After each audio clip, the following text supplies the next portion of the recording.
How do you write a bestseller?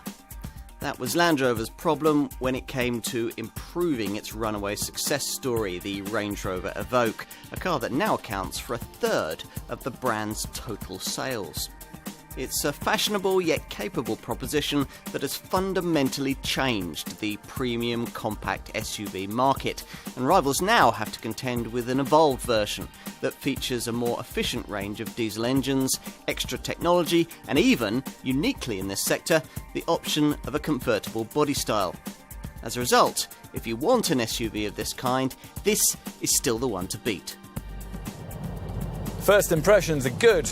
This Evoque may be based on underpinnings borrowed from the old Freelander model, but it feels very different to that car to drive.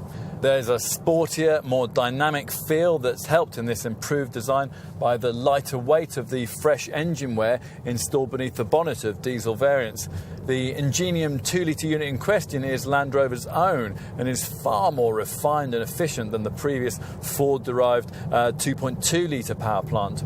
The brand offers it in 150 PS guise in the ED4 two-wheel drive entry-level models, or in 180 PS form in TD4 derivatives capable of 59.4 miles per gallon on the combined cycle and 125 grams per kilometre of CO2 in manual guise.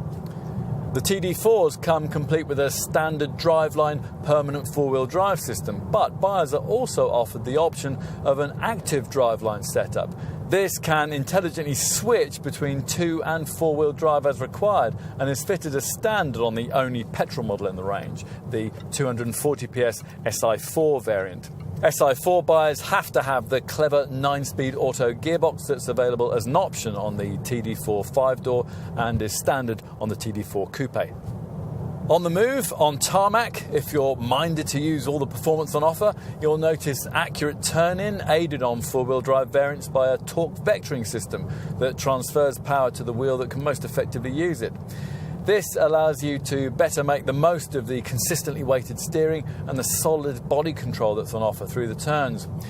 No, it isn't quite at the level you'd expect from a conventional sporting hatchback, but the surprise for new Evoque converts will be just how close this Land Rover gets to that standard. Off-road, this car beats all its main rivals for mud-plugging prowess.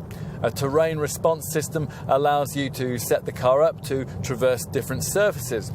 Plus, there's now the option of an all-terrain progress control package if you've a four-wheel drive auto version. This set up essentially a low-speed cruise control system for slow and steady progress over rough terrain. Not many cars make it from concept motor show prototype to production reality without being significantly watered down, but this was one of them. We first saw what was then called the LRX in 2008, and the Evoque model it then became is as arresting to look at now as it was back then. Whether you opt for this 5-door body style or the coupe or convertible 3-door versions. Most Evoque buyers, though, are going to want one of the hardtop variants. Probably a 5-door version like the one we have here, a derivative that now gets the eye-catching vents in the clamshell bonnet that were previously restricted to the coupe model.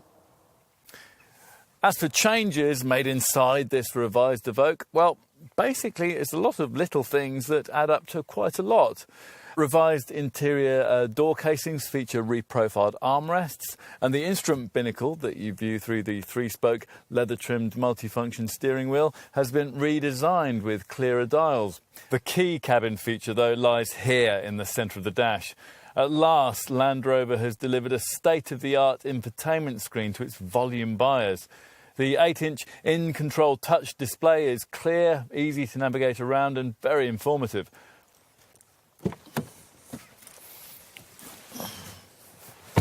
Time to take a seat in the rear. Now, here the shallow side windows create a bit of a hemmed-in feel, but overall, the space on offer is surprising when you consider the rakish roofline and the fact that this car is shorter than the Ford Focus.